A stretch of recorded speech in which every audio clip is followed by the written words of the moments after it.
Baik, Assalamualaikum warahmatullahi wabarakatuh.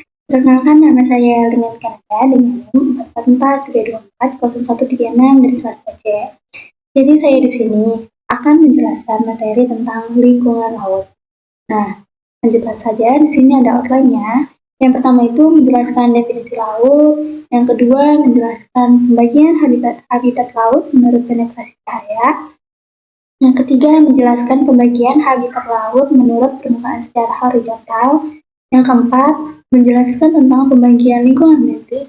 Yang kelima, menjelaskan definisi ekologi. Yang keenam, menjelaskan lingkungan pelagis. Dan yang ketujuh, menjelaskan klasifikasi organisme laut. Oke, kita masuk ke definisi laut. Jadi, laut merupakan kumpulan air asin dalam jumlah banyak dan luas yang menggenangi dan membagi daratan, atas, benua, atau pulau. Jadi, laut itu adalah kumpulan air asin yang sangat luas dan menyatu. Nah, menutupi sebagian besar permukaan bumi. Nah, laut juga bisa berupa samudra yang besar atau bagian samudra yang lebih kecil dan dikelilingi oleh daratan. Nah, laut juga punya peran penting dalam siklus air, seperti tempat tinggal banyak makhluk hidup dan digunakan untuk transportasi dan perdagangan. Oke, lanjut. Di sini ada pembagian habitat laut menurut penetrasi cahaya. Itu ada apoptic zone, dysphotic zone, dan apoptic zone. Nah, zona laut itu dapat dibedakan berdasarkan sejauh mana cahaya matahari mencapai kawasan perairan. Antara lain yaitu ada zona apoptic atau apoptic zone. Nah, zona ini adalah bagian laut paling atas, tempatnya cahaya matahari masih bisa menembus cukup banyak. Nah, karena adanya cahaya matahari, maka tumbuhan laut seperti alga, dia itu bisa melakukan fotosintesis di zona ini. Lalu, zona ini biasanya dihuni oleh banyak ikan dan makhluk hidup lainnya karena masih ada banyak makanan yang tersedia di zona ini. Lalu yang kedua ada dysphotic zone atau zona dysphotic. Nah, di zona ini di bawahnya zona photic, cahayanya itu masih ada tapi dia itu lemah, tidak cukup terang untuk mendukung fotosintesis. Nah, di zona ini mulai agak gelap, tapi masih bisa terlihat sedikit cahaya seperti senja. Terus beberapa hewan laut yang hidup di zona ini, tapi tumbuhan tidak bisa tumbuh karena kurangnya cahaya yang tidak bisa menyebabkan fotosintesis. Lalu yang ketiga ada zona apoptic atau apoptic zone. Nah, zona ini adalah bagian laut yang gelap total karena cahaya mataharinya itu tidak bisa menembus sampai ke zona ini. Nah, semua cahayanya itu sudah diserap oleh air di atasnya. Nah, di zona ini hewan laut itu biasanya punya cara khusus untuk bertahan hidup, seperti bisa menyala sendiri atau yang dinamakan bioluminesensi. Nah, atau punya penglihatan khusus. Oke, selanjutnya ada pembagian habitat laut menurut permukaan secara horizontal. Nah, yang pertama itu ada epipelagik atau zona epipelagik. Nah, ini adalah lapisan paling atas, yaitu dengan kedalaman sekitar 200 meter. Nah, di zona epipelagik ini masih terkena sinar matahari, jadi banyak kehidupan laut seperti ikan, plankton, dan tumbuhan laut yang hidup di zona epipelagik ini. Nah, di zona ini juga sering disebut sebagai zona terang karena dia itu masih terkena sinar matahari. Nah, yang kedua di bawahnya epipelagik yaitu ada mesopelagik. Nah, di mesopelagik ini, dia itu memiliki kedalaman sekitar 200 sampai 1000 meter. Nah, cahayanya yang masuk ke mesopelagik ini, cahayanya masih ada sedikit, tapi terlalu lemah untuk melakukan fotosintesis. Nah, di mesopelagik ini sering disebut sebagai zona senja karena dia itu pencahayaannya seperti menjelang malam. Nah, banyak hewan yang bisa menyala sendiri atau bioluminesensi yang hidup di zona mesopelagik ini. Nah, yang ketiga yaitu ada batiopelagik di bawahnya mesopelagik. Nah, dia itu memiliki kedalaman sekitar 1000 sampai 4000 meter. Nah, di zona batiopelagik ini, dia itu gelap total, tidak ada cahaya matahari yang bisa masuk ke zona batiopelagik ini. Nah, suhunya itu dingin dan memiliki tekanan yang sangat tinggi. Nah, hewan yang hidup di zona ini biasanya memiliki bentuk yang aneh dan beradaptasi khusus untuk gelap dan tekanan yang tinggi. Lalu yang keempat ada abyssopelagik. Dia itu di bawahnya batiopelagik yang bawah ini. Jadi si abyssopelagik ini memiliki kedalaman sekitar 4000 sampai 6000 meter. Nah, di abyssopelagik ini dia itu benar-benar sangat gelap, terus sangat dingin juga, dan tekanannya yang luar biasa besar banget. Nah, di zona abyssopelagik ini hampir tidak ada kehidupan, tapi beberapa makhluk seperti cacing laut atau ikan laut dalam yang bisa ditemukan di zona abyssopelagik. Nah, yang kelima yaitu ada hadopelagik. Nah, hadopelagik ini zona yang benar-benar di bawah banget, yang memiliki kedalaman lebih dari 6000 meter. Dia itu benar-benar bawah seperti palung laut, contohnya itu Palung Mariana. Nah, kondisi di hadopelagik ini, kondisinya itu sangat ekstrim. Dia itu gelap gulita, terus dingin, yang benar-benar dingin, terus tekanannya juga yang sangat tinggi. Nah, hanya makhluk laut super spesial yang bisa hidup di zona hadopelagik. Nah, lalu selanjutnya ada pembagian lingkungan bentik. Nah, yang pertama itu ada supralitoral. Nah, supralitoral ini juga disebut sebagai zona semprot. Nah, ini adalah bagian paling atas di dekat pantai. Nah, biasanya itu tidak terendam air, tapi kadang-kadang terkena cipratan ombak. Nah, contohnya itu ada batu-batu di tepi pantai yang kadang basah karena ombak. Nah, biasanya itu dihuni oleh seperti kepiting, tipe pantai, dan lumut laut.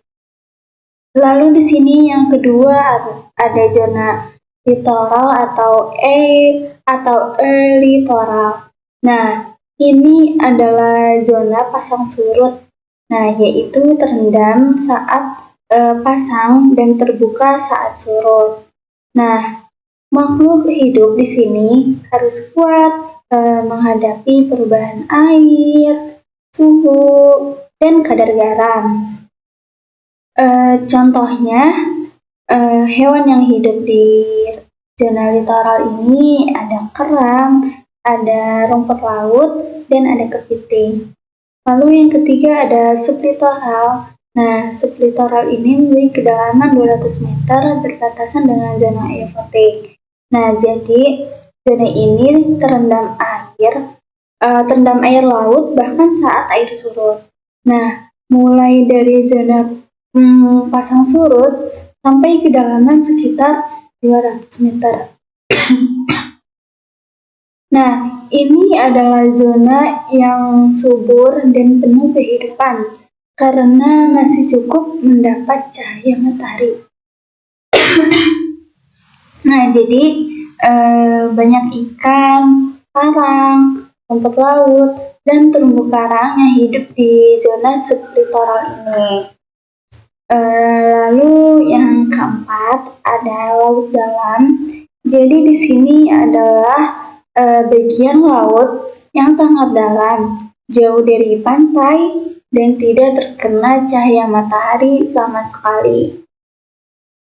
Terus organismenya juga tahan terhadap tekanan. Nah, suhunya itu dingin, terus tekanannya yang tinggi. Nah, dan makhluk hidupnya aneh-aneh dan sudah beradaptasi dengan kondisi yang ekstrim. Terus musim juga tidak terpengaruh atau tidak berpengaruh di laut dalam ini. Nah, contohnya itu ada ikan laut dalam, ada ubur-ubur raksasa, dan hewan yang bisa menyalah. Nah, di sini selanjutnya ada definisi ekologi. Jadi, ekologi adalah ilmu yang mempelajari interaksi antara organisme atau makhluk hidup dengan lingkungan hidupnya, baik komponen biotik maupun abiotik. Nah, ilmu ini membahas bagaimana organisme berinteraksi, beradaptasi, dan berdistribusi di lingkungan mereka. Nah, terdapat dua lingkungan laut utama, yaitu ada bentonik atau bentik yang di dasar dan pelagik yang di kolom air. Jadi, ekologi adalah ilmu yang mempelajari hubungan antara makhluk hidup dan lingkungan tempat mereka tinggal. Nah, lingkungan itu bisa terdiri dari komponen biotik. Komponen biotik yaitu makhluk hidup seperti tumbuhan, hewan, dan mikroorganisme. Lalu ada komponen abiotik, yaitu benda yang tidak hidup, seperti air, tanah, udara, cahaya matahari, dan suhu. Nah, jadi ilmu ekologi ini menjelaskan atau membahas bagaimana makhluk hidup itu berinteraksi satu sama lain dan dengan lingkungannya. Terus beradaptasi kondisi sekitar, terus menyebar atau tersebar di berbagai tempat. Terus dalam ekosistem laut apa sih? Nah, di dalam ekosistem laut itu ada dua bagian utama. Yang pertama ada lingkungan bentik atau bentonik, yaitu bagian dasar laut, tempat hewan seperti bintang laut, terus kepiting, dan teripang hidup. Lalu ada lingkungan pelagik, yaitu bagian air laut di atas dasar laut seperti ikan, terus ubur-ubur, dan plankton berenang. Nah, selanjutnya di sini ada lingkungan pelagis. Jadi lingkungan pelagis ini secara garis besar dibagi menjadi zona neritik dan zona oseanik. Nah, zona neritik itu adalah zona bagian lautan yang relatif dangkal.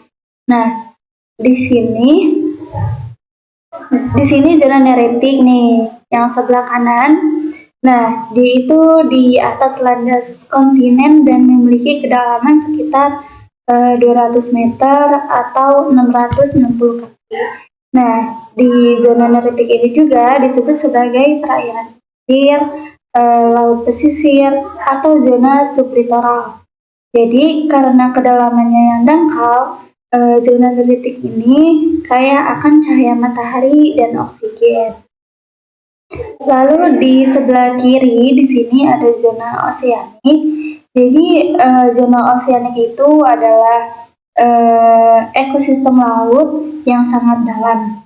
Jadi di zona oceanic ini ekosistem laut yang sangat dalam, terus di mana cahaya mataharinya tidak dapat menembus ke dasar. Nah, sehingga bagian dasarnya itu menjadi gelap karena tidak terkena cahaya matahari. Nah, di zona ini juga dibagi lagi menjadi beberapa zona berdasarkan kedalamannya, yaitu dibagi menjadi zona fotik dengan kedalaman 0 sampai 200 meter, lalu zona dispotik dengan kedalaman 200 sampai 2000 meter, dan zona hadal yaitu memiliki kedalaman 2000 meter ke bawah. Balik lagi kita ke sini. Jadi zona neritik dan zona oseanik ini secara lebih spesifik dibagi menjadi ada zona epipelagik, ada zona mesopelagik, ada batipelagik, ada abyssal pelagik, dan ada hadal pelagik. Nah, di sini saya akan jelaskan kembali zona-zona epipelagik ini.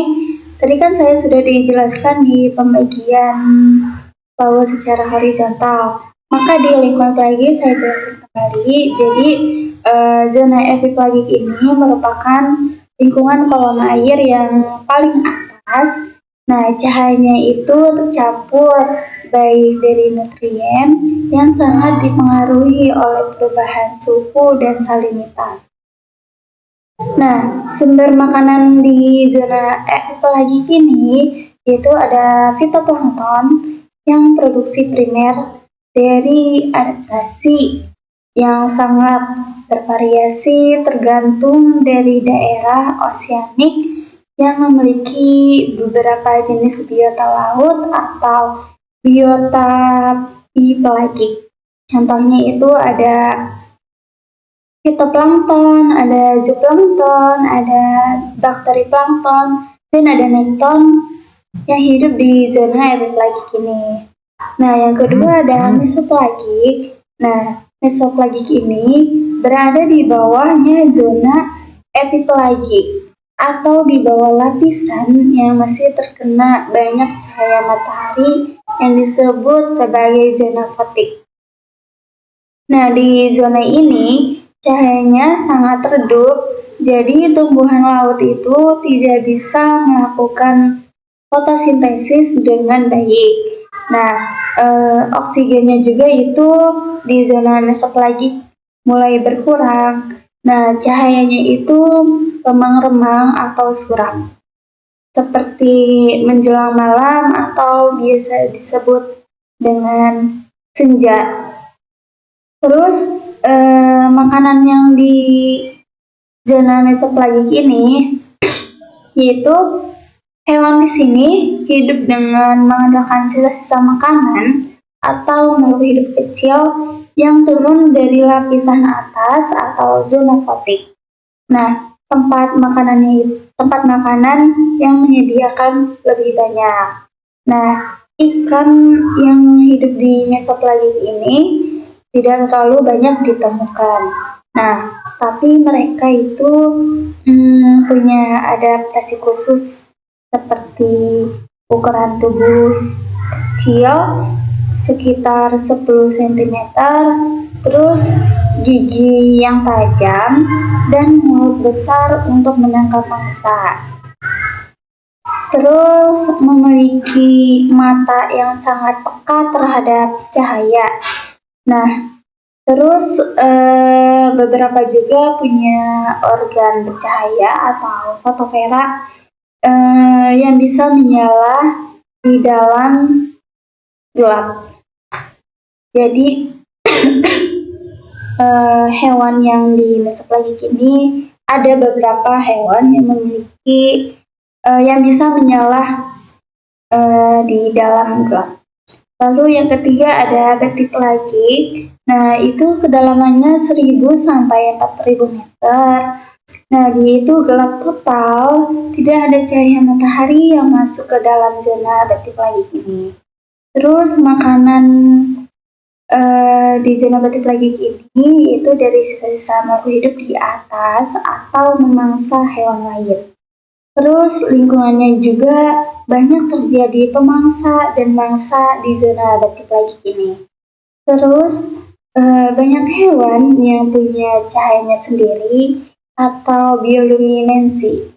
Nah, adaptasi hewan di zona batik lain ini yaitu memiliki ukuran kecil atau jarang lebih sekitar 10 cm, terus memiliki gigi yang tajam, mulut yang besar, mata yang peka terhadap cahaya, terus punya fotopor atau organ yang bisa menyala, seperti di mesoplagi. Nah, lalu yang keempat ada abyssal-plagi, yaitu memiliki kedalaman 4.000 sampai 6.000 meter. Nah, ini adalah zona yang sangat dalam dan gelap gulita. Nah, hampir tidak ada kehidupan, tapi masih ada beberapa makhluk hidup seperti udang laut dalam dan cacing laut dalam yang sudah saya jelaskan sebelumnya di pembagian laut secara horizontal. Jadi di zona abyssal plagi ini memiliki suhu yang sangat dingin, terus tekanannya tinggi terhadap tekanan yang tinggi. Lalu yang kelima ada hadal plagi, yaitu memiliki kedalaman lebih dari 6.000 meter. Nah, ini adalah zona laut terdalam di laut. Nah, biasanya itu berada di palung laut atau bisa disebut sebagai palung Mariana. Terus kondisinya juga sangat ekstrim, yaitu dingin, terus gelap, dan tekanannya yang luar biasa tinggi. Nah, hanya makhluk hidup spesial yang khusus bisa hidup di zona hadal plagi ini.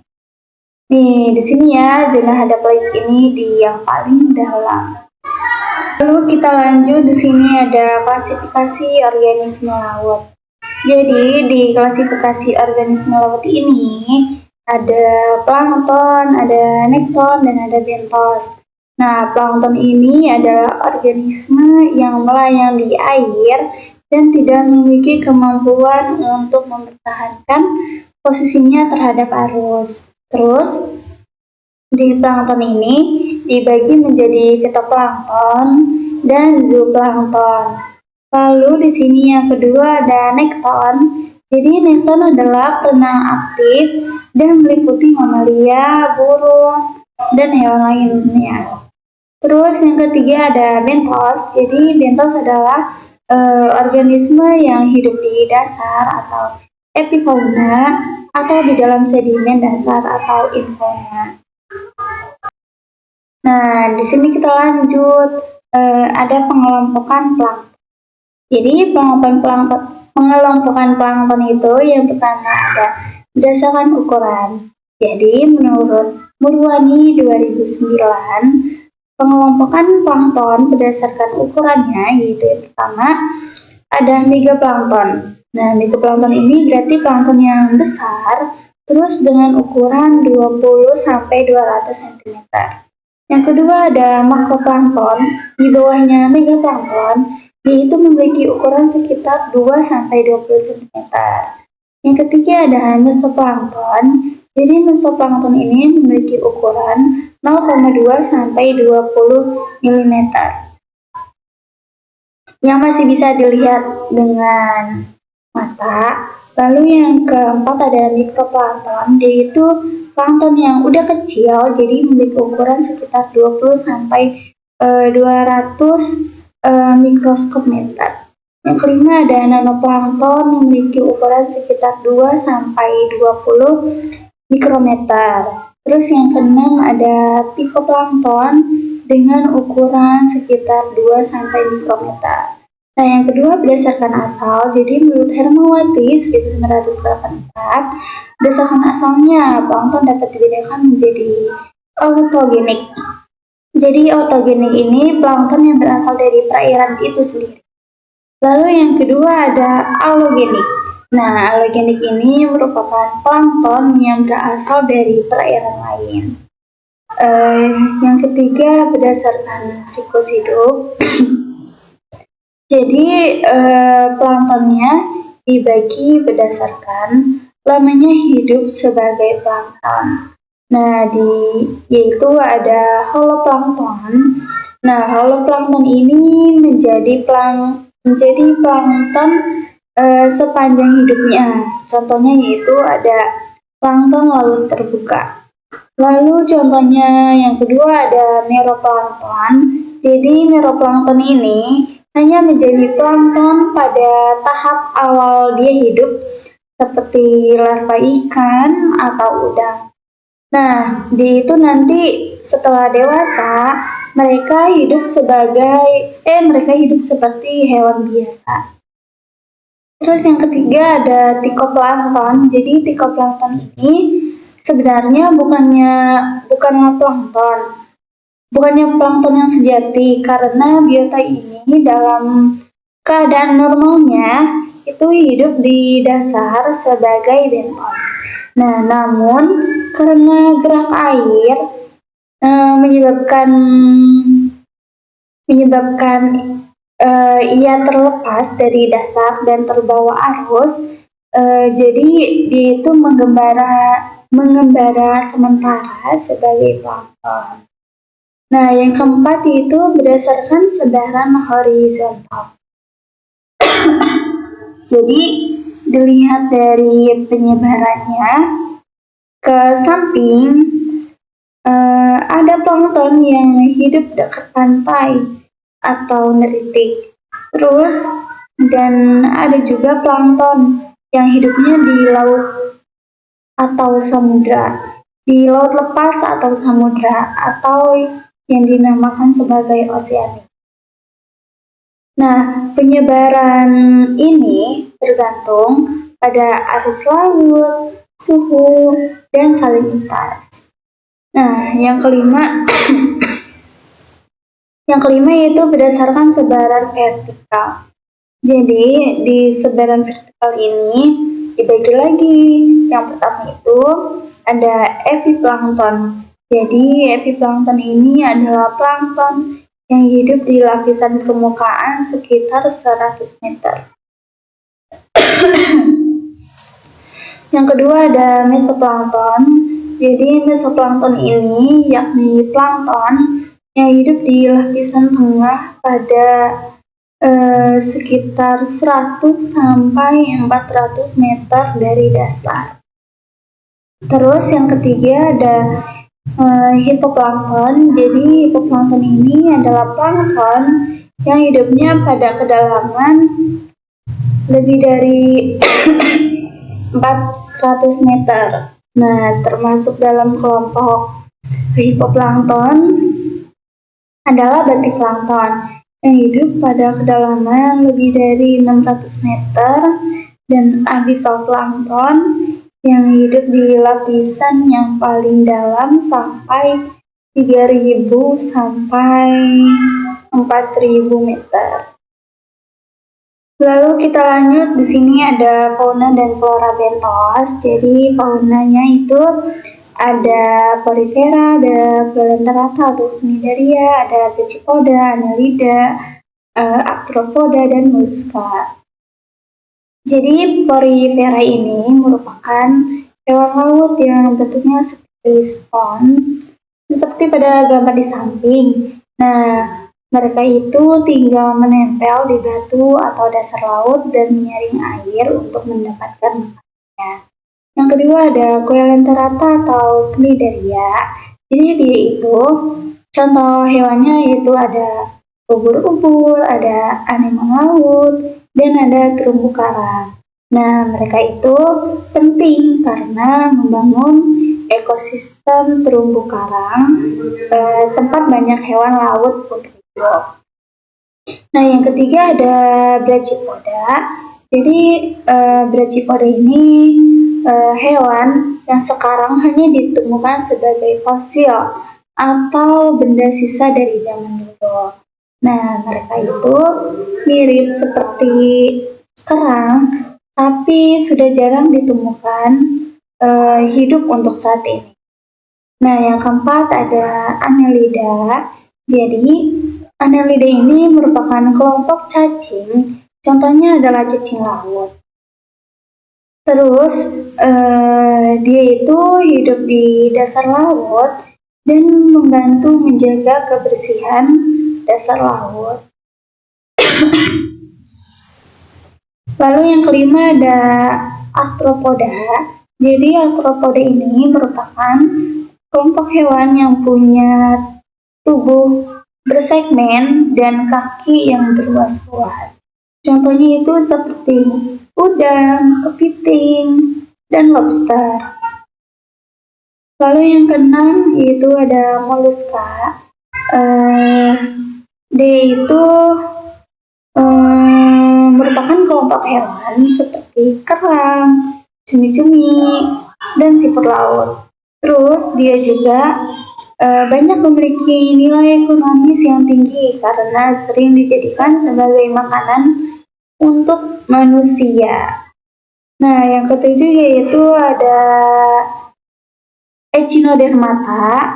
Jadi, Echinodermata ini merupakan contoh hewan seperti bulu babi, ripang, dan bintang laut. Terus di sini ada Florabenthos juga. Jadi Florabenthos itu dibagi menjadi dua, ada mikroflora dan ada makroflora. Nah, mikroflora ini itu ada mikroalga.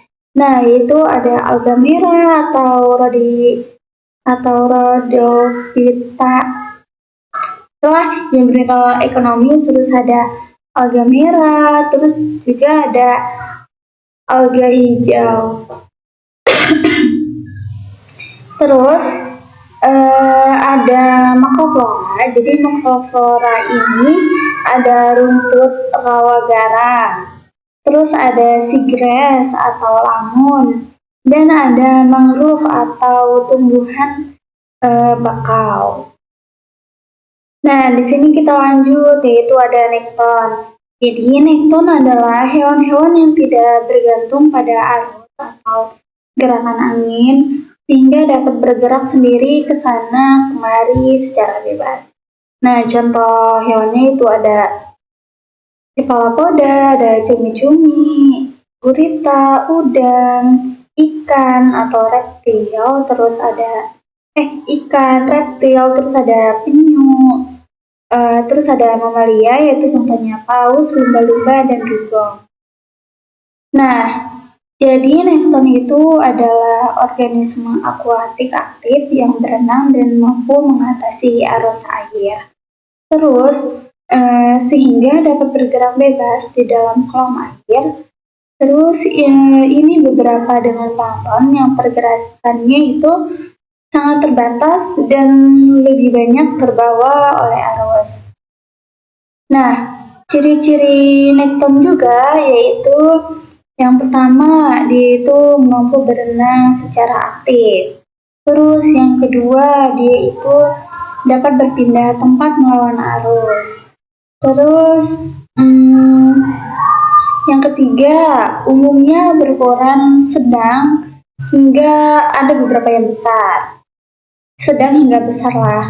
Terus yang keempat, hidup di berbagai zona laut atau dari permukaan hingga kedalaman tertentu. Nah, contoh organisme nekton yaitu ada ikan seperti tuna, hiu, dan salmon.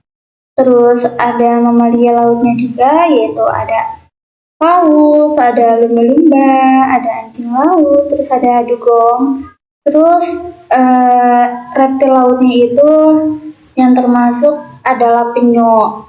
Terus cephalopoda seperti cumi-cumi, gurita, dan udang, terus dan ikan. Nah, baik, itu adalah materi akhir yang dapat saya sampaikan. Kurang dan lebihnya mohon dimaafkan karena saya masih dalam tahap pembelajaran. Semoga ilmu yang diberikan oleh saya bermanfaat bagi kalian semua. Baik, sekian dari saya. Mohon maaf sebelumnya. Terima kasih. Assalamualaikum warahmatullahi wabarakatuh.